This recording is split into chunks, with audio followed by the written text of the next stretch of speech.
Selamat pagi anak-anak. Saya akan memperkenalkan diri. Nama saya Pak Purwonggo. Di sini saya akan menjelaskan bagaimana kurikulum yang ada di SMP Pangudilur Mayudan. Oleh sebab itu, anak-anak kelas 7 silakan untuk memperhatikan dengan baik, karena di situ nanti saya akan menjelaskan bagaimana cara ulangan, bagaimana cara belajar, bagaimana cara ujian tengah semester, dan bagaimana cara ujian akhir semester. Demikian anak-anak, silakan untuk memperhatikan dengan baik. Baik anak-anak, buku panduan SMP Pangudilur Santo Paulus Mayudan tahun ajaran 2020-2021. Yang pertama saya akan menjelaskan bagaimana status sekolah kita. Status sekolah kita SMP Pangudilur Mayudan itu terakreditasi A. Kemudian mempunyai visi. Adalah begini: unggul dalam prestasi, kepribadian, budaya, dan berwawasan lingkungan dalam interaksi global. Kemudian anak-anak, indikatornya bagaimana? Visi sekolah unggul dalam prestasi yaitu tercapainya peningkatan prestasi akademik peserta didik. Maka anak-anak nanti diharapkan adalah nilai akademisnya bagus. Yang kedua, tercapainya peningkatan prestasi non-akademik. Ternyata yang dikejar tidak hanya akademik saja, tetapi juga non-akademik. Yang kedua, indikator pencapaian visi sekolah unggul dalam kepribadian. Nah, yang pertama, terwujudnya pribadi yang disiplin. Maka anak-anak lulusan Pangudilur atau anak-anak yang sekolah di Pangudilur itu diharapkan disiplin. Kemudian juga menguasai iptek dan berdaya saing dan berpikiran optimis. Kemudian terwujudnya pribadi yang beriman. Diharapkan anak-anak adalah menjadi pribadi yang beriman. Kemudian terwujudnya pribadi yang berkarakter. Diharapkan anak-anak di Pangudilur memiliki karakter yang bagus. Kemudian indikator pencapaian visi sekolah unggul dalam budaya dan berwawasan lingkungan dalam interaksi global. Yang pertama, terwujudnya pelestarian budaya. Maka di sekolah kita nanti dikembangkan seni kerawitan. Itu budaya Jawa yang dikembangkan. Terwujudnya lingkungan sekolah yang kondusif untuk belajar. Kemudian terwujudnya sekolah yang swaliba dan terwujudnya sekolah yang mampu bersaing secara global.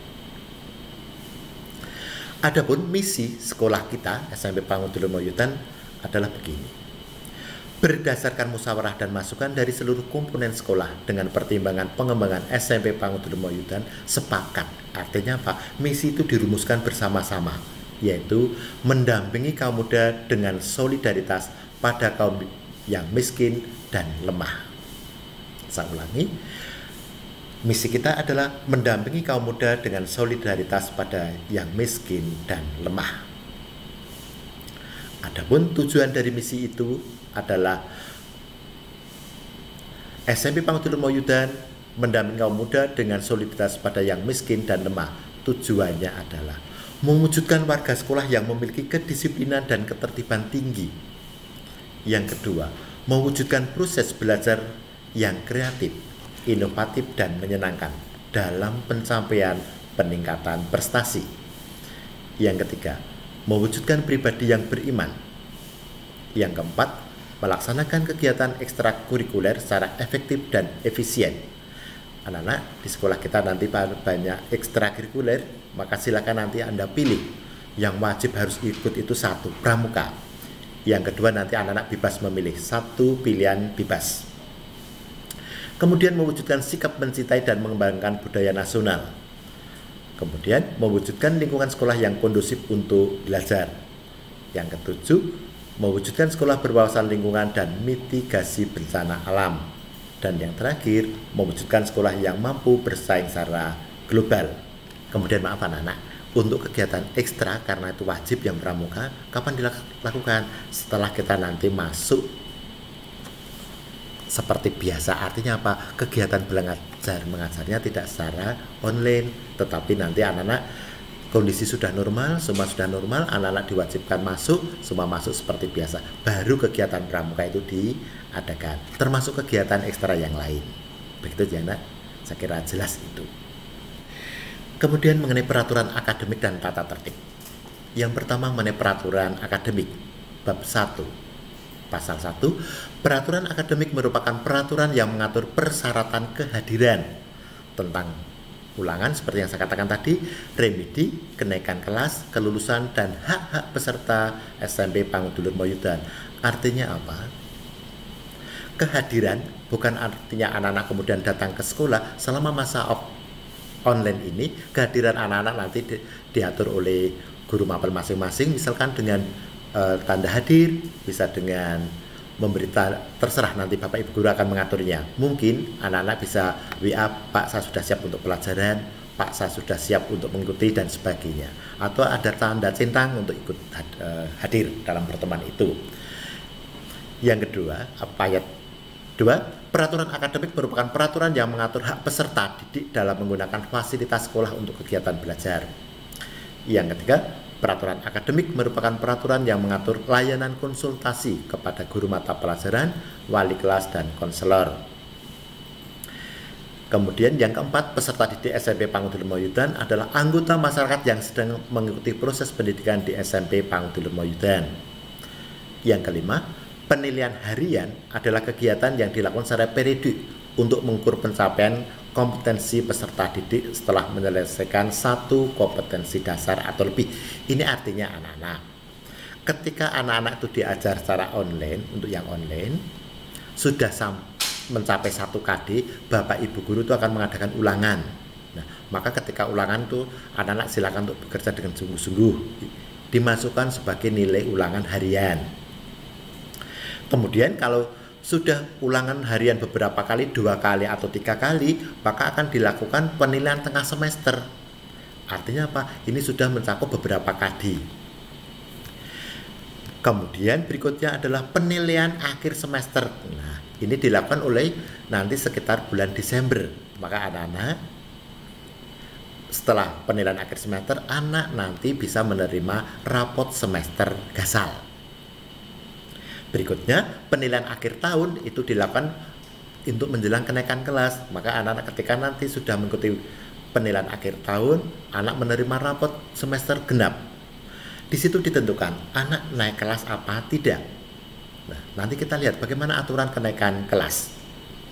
Kemudian, ujian sekolah adalah kegiatan evaluasi yang dilakukan untuk mengukur pencapaian kompetensi peserta didik pada akhir tingkat satuan pendidikan yang dilaksanakan oleh sekolah, meliputi ujian praktek dan tulis.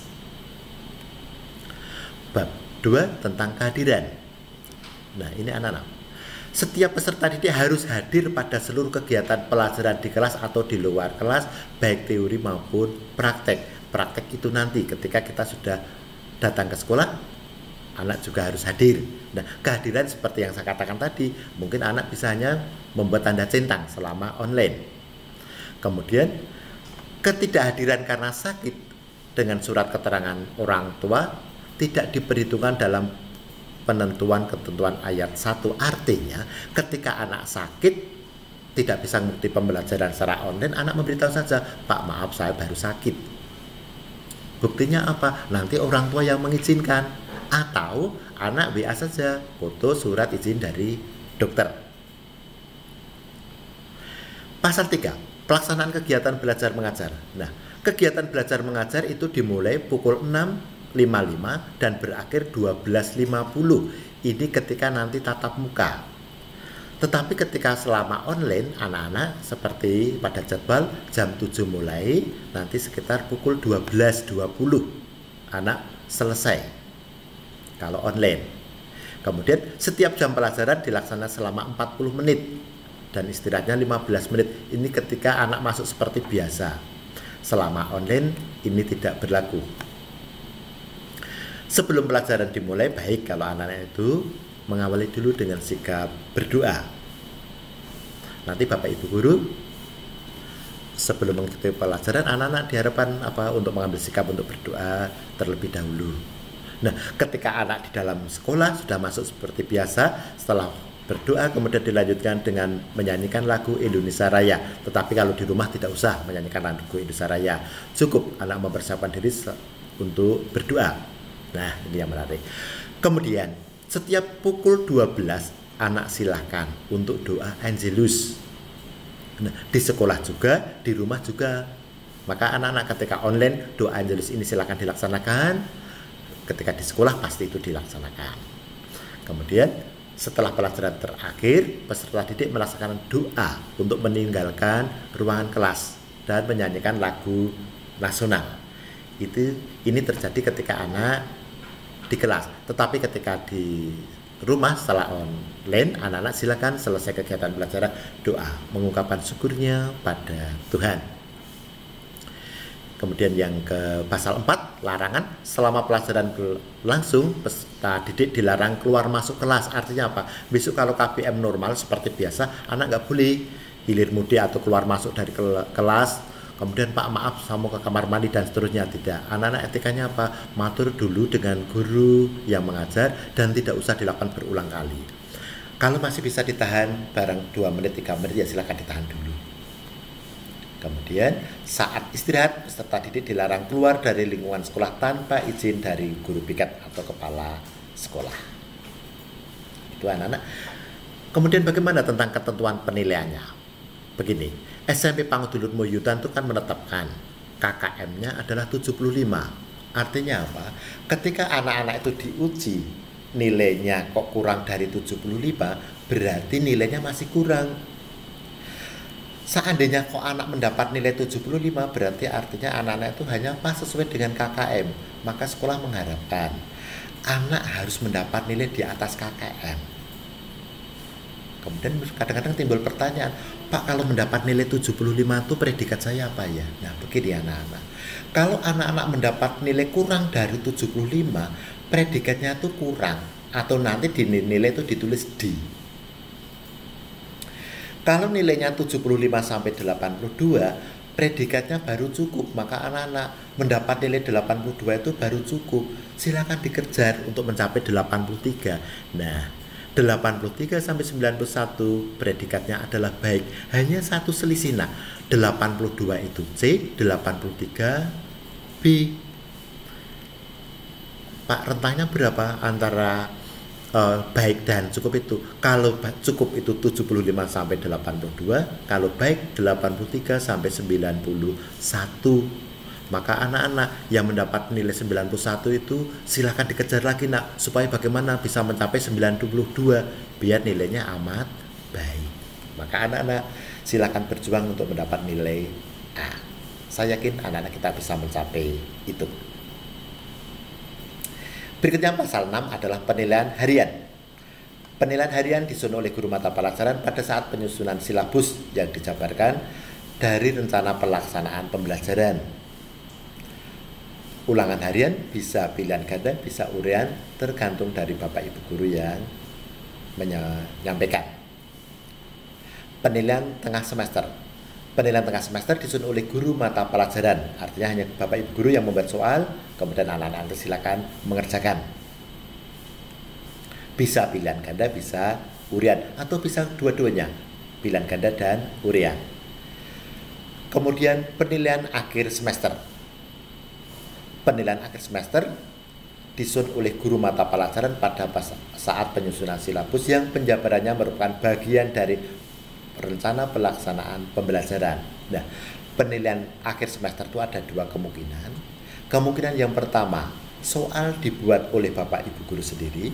Itu yang pertama. Kemungkinan yang kedua, soal dibuat oleh dinas dari Kabupaten Sleman. Maka anak-anak kalau penilaian akhir semester ini nanti menentukan nilai rapot, maka silakan untuk berjuang dengan semaksimal mungkin. Kemudian penilaian pasal 9 penilaian akhir tahun ini juga hampir sama dengan semesteran.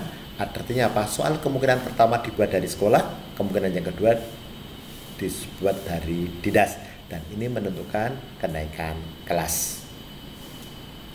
Itu anak-anak untuk penilaian. Demikian anak-anak penjelasan dari kurikulum yang ada di SMP Pangudulur.